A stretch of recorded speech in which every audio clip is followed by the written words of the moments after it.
Shalom, selamat pagi. Kembali kita bertemu di pagi hari ini ya nak. Sekalipun kita online, kebaktian online, kita bersyukur dan berterima kasih masih kita diberi kesempatan. Sebelum kita mendengarkan firman Tuhan, baiklah kita mau siapkan hati kita dengan puji-pujian kepada Tuhan. Yesus itulah satu-satunya penolong kita.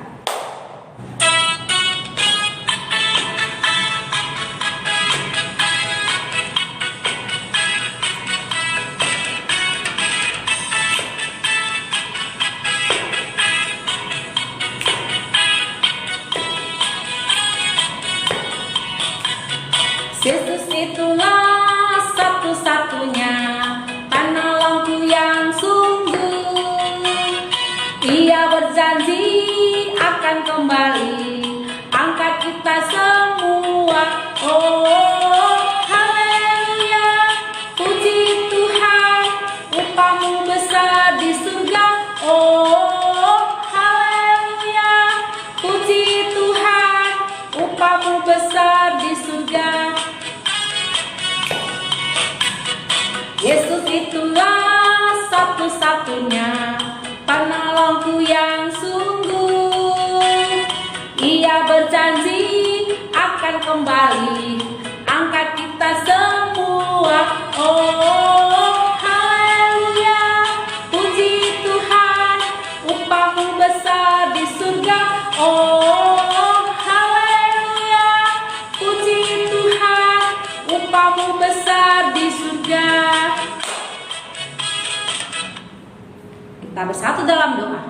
Bapa di surga, kembali kami bersyukur kepadamu Tuhan. Tak lupa kami Tuhan datang ke hadapan-Mu di pagi hari ini sebelum kami melanjutkan pembelajaran kami. Terima kasih buat anugerah penyertaan-Mu di malam hari Tuhan. Di pagi hari ini kembali kami datang dengan mengucap syukur atas pertolongan dan cinta kasih Tuhan kepada kami. Terima kasih buat nafas kehidupan, terima kasih buat kesehatan bagi kami semuanya. Biarlah firman Tuhan tinggal dalam hati kami di pagi hari ini. Berbicara Tuhan pada setiap orang diri kami sehingga mereka mengerti akan dasar firman Tuhan yang mereka dengar di pagi hari ini. Hamba-Mu yang akan menyampaikan Tuhan berkati juga. Makasih Tuhan, dalam nama Yesus kami berdoa. Amin. Baiklah Anak Ibu serta yang ada di kasih rumah, tema kita pada pagi hari ini jaminan iman kepadanya. Dan mas kita ialah Yesaya 8 ayat 1 sampai 22. Yesaya 8 ayat 1 sampai 22. Anak ibu guru yang terkasih, ibu membacakan firman Tuhan di pagi hari ini ya. Mulai dari ayat 5 ibu baca ya. Tuhan melanjutkan lagi firman-Nya kepadaku, oleh karena bangsa ini telah menolak air Siloah yang mengalir lamban dan telah tawar hati terhadap Rezin dan anak Remaya. Ayat 7. Sebab itu sesungguhnya Tuhan akan membuat air sungai Efrat yang kuat dan besar meluap-luap atas mereka, yaitu Raja Asyur dan segala kemuliaannya. Air ini akan meluap melampaui segenap salurannya dan akan mengalir melampaui segenap tebingnya. Ayat 8. Serta menerobos masuk ke Yehuda, ibarat banjir yang meluap-luap hingga sampai ke leher. Dan sayap-sayapnya yang dikembangkannya akan menutup seantero negerimu, ya Immanuel. Ketahuilah, hai bangsa-bangsa, dan terkejutlah, perhatikanlah, ya segala pelosok bumi. Berikat pingganglah dan terkejutlah, berikat pingganglah dan terkejutlah. Ayat 10. Buatlah rancangan, tetapi akan gagal juga. Ambillah keputusan, tetapi tidak terlaksana juga. Sebab Allah menyertai kami. Itu masih ayat 10 ya. Anak ibu guru yang terkasih, pada saat ini Raja Ahaz yang kita baca tadi ya, percaya bahwa bangsa Asyur menjadi penolongnya. Ya, dia berharap kepada orang ya, bangsa Asyur ya. Namun ternyata Asyur justru menjadi musuh yang menghancurkan. Allah memakai penyerangan Asyur untuk mengingatkan Yehuda. Kenapa? Orang Yehuda ini, umat pilihan Tuhan ini tidak bersandar kepada Tuhan. Ya, Yesaya menyampaikan pesan Allah kepada Ahaz, ya, Raja Ahaz, bahwa satu-satunya yang dapat dipercaya hanyalah Allah, bukan orang Asyur. Kita berharap minta pertolongan kepada Asyur. Sebaliknya Asyur menjadi musuh mereka, ya. Allah menyembunyikan wajahnya. Tahu artinya menyembunyikan sebagai bentuk murkanya, sebagai bentuk murkanya kepada Yehuda, sebagaikan negeri tanpa terang katanya. Kalau kita mati lampu, udah kegelapan terjadi di rumah kita, ya. Bayangkanlah negeri, kalau negeri itu tidak ada terang katanya. Yehuda kehilangan kepercayaan sehingga meminta pertolongan kepada arwah dan roh peramal, ya. Mereka itu nggak bisa, itu apa istilahnya, mereka udah hilang kepercayaan, mereka meninggalkan Tuhan. Seperti Yehuda, kita orang yang meragukan pertolongan Tuhan juga, ya, sama seperti orang Yehuda itu. Mereka meragukan pertolongan Tuhan sehingga Tuhan memalingkan wajahnya, ya, memalingkan wajahnya. Artinya Tuhan membiarkan mereka melakukan apa, ya, mencari arwah, ya, buat sementara dibiarkan mereka melakukan kehendaknya. Sama seperti kita juga melakukan pertolongan Tuhan dan lebih percaya kepada hal-hal yang tidak pasti, ya, yang bisa menjerumuskan seperti ilmu nujum tentang ramalan nasib, dan juga misalnya percaya kepada sesuatu benda yang dapat membuat dia celaka atau juga memberkati dia, padahal itu nggak bisa, ya. Kita bisa menggantikan iman, sering kita menggantikan iman kita karena dari kita bisa dengan cepat mendapatkan apa yang kita perlukan, dibanding dengan jawaban doa yang membutuhkan kesabaran, sama seperti orang Yehuda ini, ya. Mereka udah sering ditolong Tuhan, ya. Mereka kadang-kadang tidak bersyukur dan meninggalkan, berharap kepada manusia celaka, sehingga Tuhan membiarkan mereka hingga mereka jatuh ke dalam pertolongan kepada arwah-arwah dan roh-roh pelarang. Tuhan tidak menyetujui itu. Apa kata Tuhan? Jangan membuat patung yang menyerupai apapun. Artinya dia menyembah roh peramal, dia meninggalkan Tuhan. Itu adalah telah melanggar hukum Taurat, ya, yang diinginkan Tuhan. Ya, anak ibu, ketika ketidakpedulian Ahaz terhadap perkataan Yesaya yang bernubuat sama dia membuat Tuhan marah, ya, kecewa, ya, secara simbolis. Kemarahan itu disampaikan lewat tulisan yang pemberian nama anak kedua Yesaya, yaitu namanya si Makir Hasbas. Nama itu mengacu kepada bangsa Asyur, ya. Gambaran mereka dilakukan seperti banjir, ya, banjir yang meluap, kuat dan besar, ya. Serangan Asyur akan menembus seluruh bagian dari Yehuda, bagaikan air yang menerobos masuk ke dalam rumah dan menenggelamkan segalanya, ya, menenggelamkan segalanya. Itu yang tertulis di dalam ayat 8. Serta menerobos masuk ke Yehuda, ya, masuk ke Yehuda ibarat banjir yang meluap-luap hingga sampai ke leher, ya.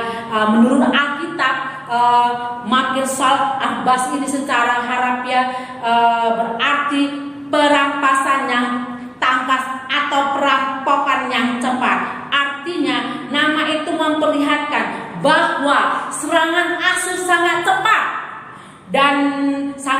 dan dapat menghancurkan apa saja.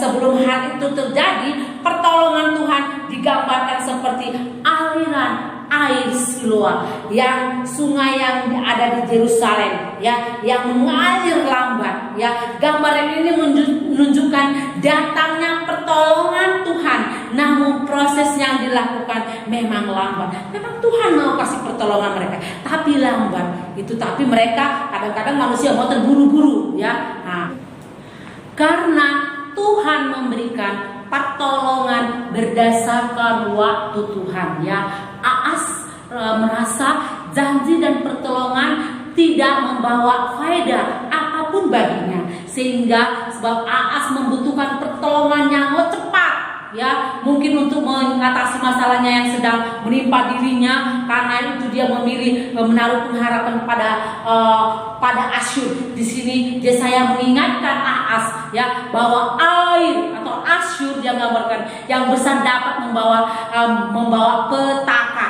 ya, dari kehancuran. Betul, sebab rancangan manusia yang akan gagal dan keputusan manusia yang tidak terlaksana, sementara keputusan Tuhan, pertolongan Tuhan nyata, ya. Anak ibu guru, Tuhan menyertai orang yang bersandar kepadanya, berpengharapan pada hal yang keliru hanya akan menghasilkan kekecewaan. Berpengharapan kepada roh peramal, jimat-jimat tadi, yang melakukan yang tidak benar, penyembahan dewa berhala, sangat tidak terpuji dan membuat Tuhan Yesus kecewa, ya.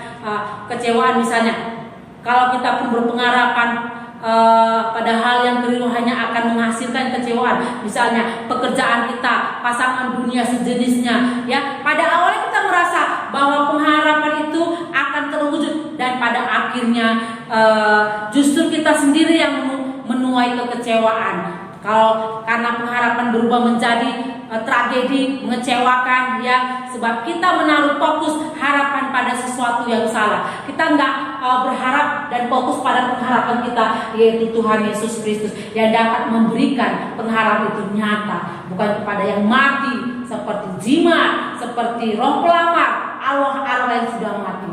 Salah, ya. Berharap pada manusia, pada manusia tidak dapat berbuat apa-apa. Hanya berharap pada Tuhan akan menghasilkan waktu dan kehendak Tuhan.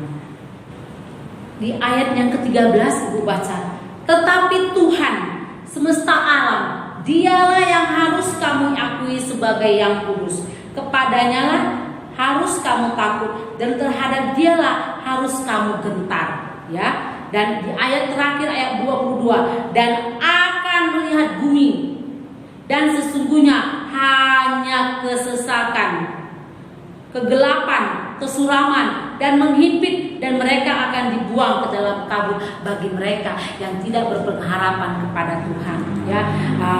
Kita diharapkan Tuhan supaya kita bersandar hanya kepada Tuhan, ya. Sebesar apapun masalah kita yang dikatakan di sini, ya, di ayat 8, Immanuel, sungai Efrat adalah sungai yang kuat dan besar di utara, melambangkan Raja Asyur akan datang, kota yang seharusnya Immanuel, Allah beserta, akan menjadi penyertaan kita. Di situ dikatakan negerimu bagaikan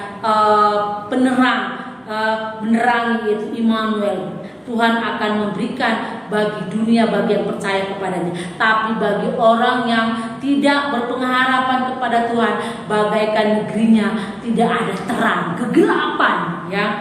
Namun di tengah-tengah banjir yang besar akan melanda dengan begitu cepatnya, tanpa dapat dilawan.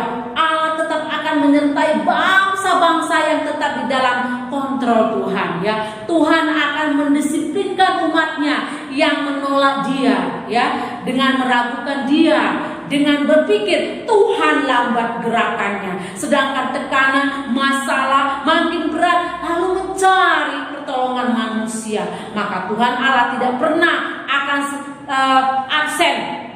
Sekalipun Dia sedang mendisiplinkan umatnya, Dia tetap peduli, ya. Memang ada masa tampaknya pertolongan Tuhan lambat, ya.